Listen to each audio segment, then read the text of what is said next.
Bonjour à tout le monde. J'espère que vous allez très bien. Espérons bien que qu'Allah va enlever cette pandémie de coronavirus. Donc, dans le cadre des révisions, je vais faire un résumé du cours sur les ondes mécaniques progressives pour le niveau deuxième bac sciences maths A et B, PC et SVT, option française. Je commence bien sûr par le plan du cours. Vous regardez ces ondes mécaniques progressives, définition, direction de propagation, type d'onde, onde mécanique transversale, onde mécanique longitudinale, les ondes sonores, célérité d'une onde, retard temporel. Je vais parler de la célérité d'une onde et notion de retard temporel. Enfin, une application où on va essayer de corriger deux exercices d'application. Maintenant, on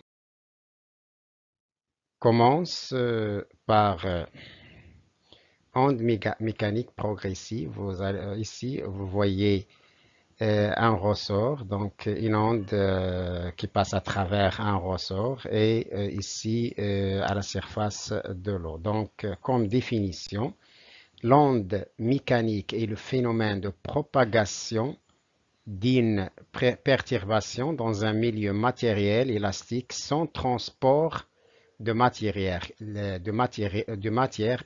qui forme ce milieu, mais avec transport d'énergie. L'onde est dite progressive parce qu'elle progresse d'un point de matière au point voisin.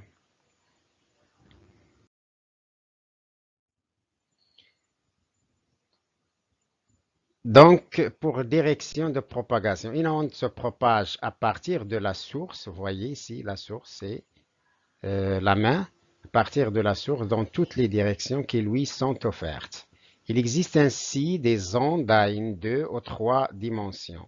S'il y a une dimension, ça s'appelle une onde unidimensionnelle, a lieu dans une seule direction, comme le cas de le long d'une corde. Une onde bidimensionnelle ou bien à deux dimensions a lieu dans un plan, par exemple, à la surface de l'eau lorsqu'on y jette une pierre. Et enfin, une onde tridimensionnelle vient à trois dimensions a lieu dans l'espace. Par exemple, une onde sonore se propage dans toutes les directions.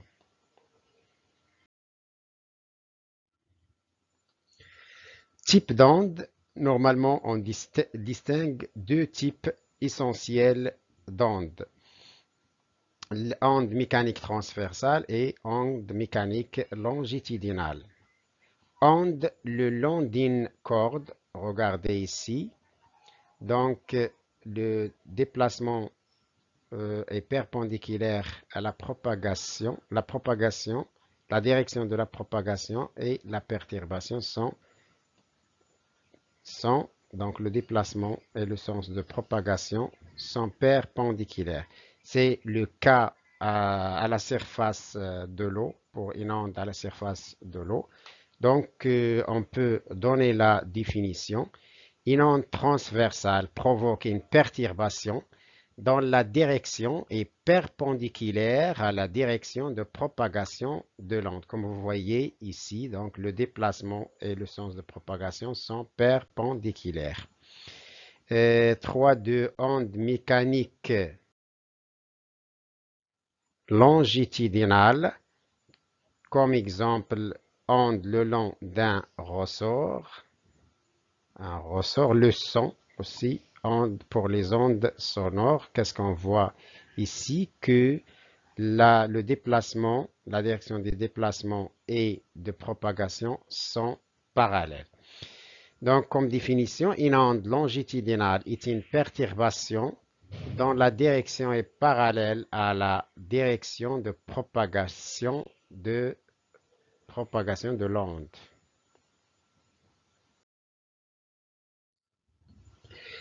Les ondes sonores, inactivité, expérience, on allume le téléphone puis on vide la cloche de l'air par une pompe. Qu'est-ce qu'on observe? On observe l'absence de son après le vidage de l'air. Donc, qu'est-ce qu'on conclut? Que le son ne se propage pas dans le vide, mais il nécessite un milieu matériel pour se propager. Donc, vraiment que les ondes mécaniques ne se propagent pas dans le vide. Deuxième expérience, on frappe le diapason. Et qu'est-ce qu'on voit? Que les balles, ou bien la balle se déplace horizontalement, ce qui indique que la direction de perturbation et celle de propagation sont alignées. Donc, le son est une onde longitudinale. Conclusion. Donc, les ondes sonores. Le son est une onde mécanique progressive longitudinale à 3 dimensions. Il s'accompagne de compression et de dilatation du milieu. Pour l'onde sonore, la célérité augmente avec la densité du milieu de propagation.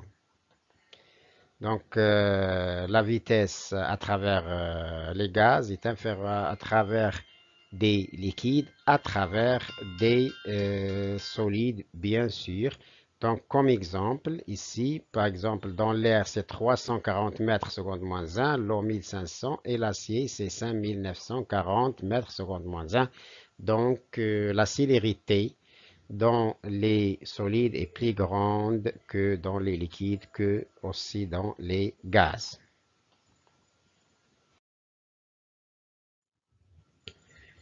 Célérité d'une onde, retard temporel. Donc, la célérité d'une onde est définie par la relation suivante. V égale à D sur delta T.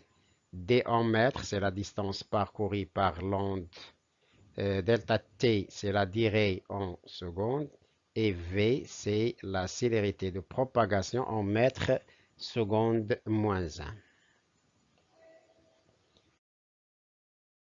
Maintenant, on va parler de notion de retard. Regardez par exemple, le point S, c'est la source, bien sûr, ou bien n'importe quel point, et un autre point M. Donc, entre S et M, à l'instant T, ici S à l'instant T, en supposant que l'instant T est 0, après un retard de taux, on aura la même perturbation, la propagation de la même perturbation au point M. Si on a un autre point M', on va avoir la même chose.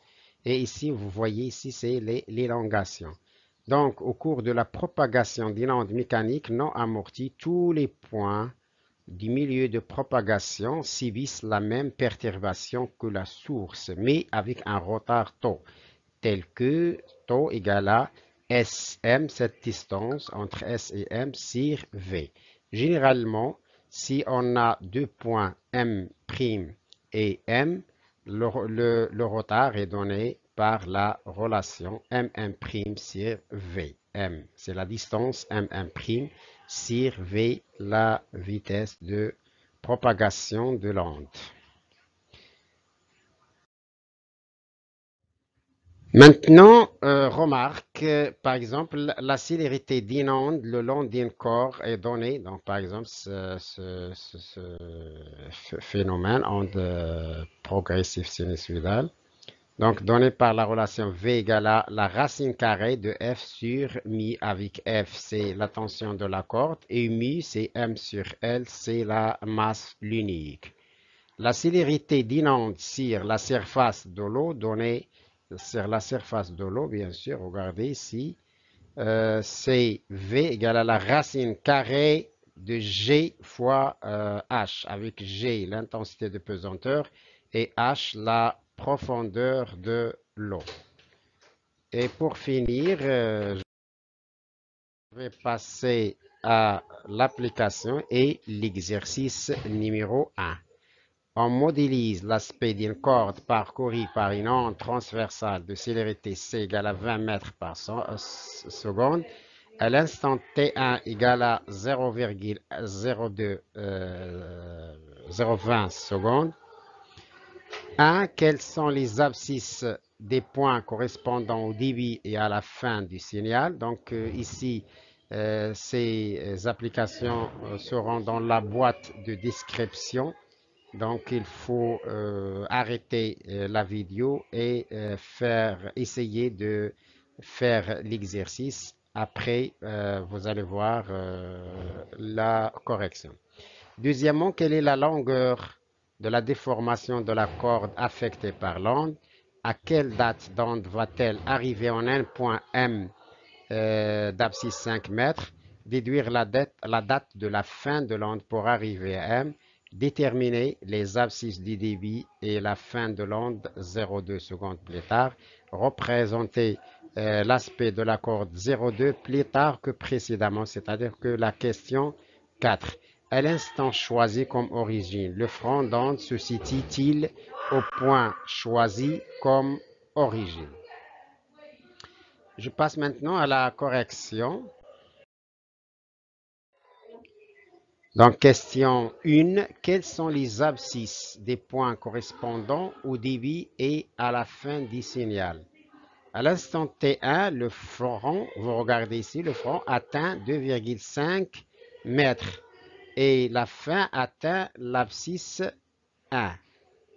Donc, la fin ou bien le front, donc si le front c'est 2,5 et ici 1,5. Quelle est la longueur de la déformation de la corde affectée par l'onde? Donc la longueur c'est 2,5 moins 1, c'est 1,5 mètres. Troisièmement, toujours dans la correction, à quelle date l'onde va-t-elle arriver en un point M d'abscisse 5 mètres? Déduire la date de la fin de l'onde pour arriver au point M. À un instant T2, le front d'onde atteindra l'abscisse 5 mètres. Entre T1 et T2, la déformation a progressé de 2,5 mètres à la vitesse de 20 mètres par seconde. Cette phase a pour durée normalement 2,5 sur 20, c'est-à-dire 0,125 secondes. Donc le front d'onde atteindra l'abscisse 5 mètres à l'instant T2 qui est égal à 0,2 plus le retard entre T1 et T2, soit 325 secondes. Quatrièmement, déterminer les abscisses du débit et la fin de l'onde 0,20 secondes plus tard. C'est quoi 0,2 plus tard par rapport à 0,20 qu'on a dit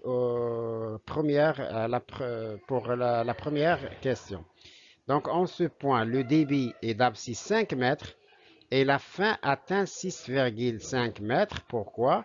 Parce que T3, à T3, on a 0,325 plus la durée de déformation qui est 1,5 mètre sur 20. Donc, ça sera bien sûr 0,325 plus 0,075 égale à 0,40 secondes, c'est-à-dire 0,20 plus tard que le débit.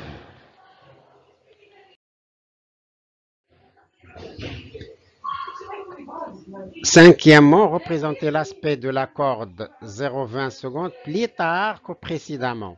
Donc, on a 0,20 plus 0,20, c'est 0,40 plus 0,20 secondes plus tard. Donc, après 0,20 secondes plus tard, c'est-à-dire T4, ça sera 0,60 secondes. L'onde progressée globalement de 20 mètres par seconde fois 0,20, soit 4 mètres.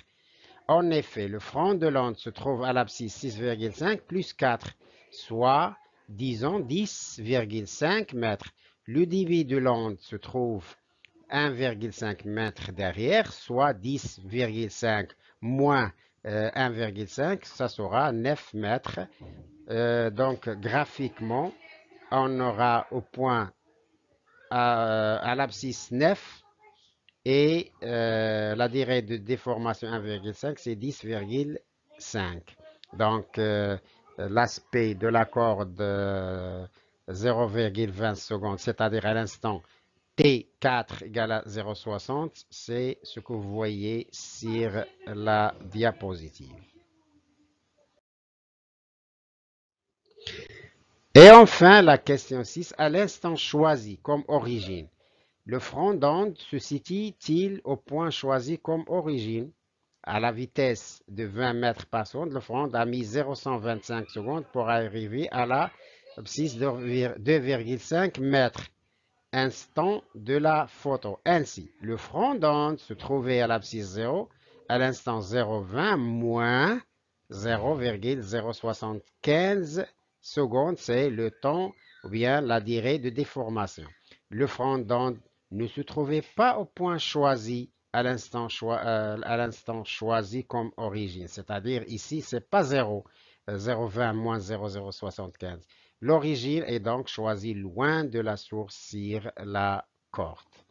Donc, on a terminé cet exercice et je termine cette vidéo par l'exercice 2. La relation V égale à la racine carrée de f sur mu donne la vitesse de propagation d'un signal transversal le long d'une corde tendue, dont f est la tension de la corde et mi sa masse linéaire. 1. Calculer la vitesse de propagation d'un signal le long d'une corde de longueur L égale à 8 mètres et de masse M égale à 100 grammes si sa tension est F égale à 5 newtons. Quelle est la durée que met le signal pour parcourir la corde toute entière? Question 1. La vitesse de propagation, donc on a la relation V égale à la racine carrée de F sur mi, mi égale à M sur L, soit V égale à la racine carrée de F fois L sur M. Application numérique, donc on a 5 fois 8 sur 0,2, on aura 20 mètres par seconde. Donc c'est une application directe de la relation V égale à la racine carrée de F sur mi. Deuxièmement, calcul de la durée du parcours, on a V est une constante égale à L sur delta T, c'est-à-dire que delta T égale à L sur V, et application numérique, delta T égale à 8 sur 20 égale 0,4 secondes. Merci pour votre attention et n'oubliez pas de partager cette vidéo et n'oubliez pas de faire l'inscription à cette chaîne et à une autre vidéo, Inch'Allah.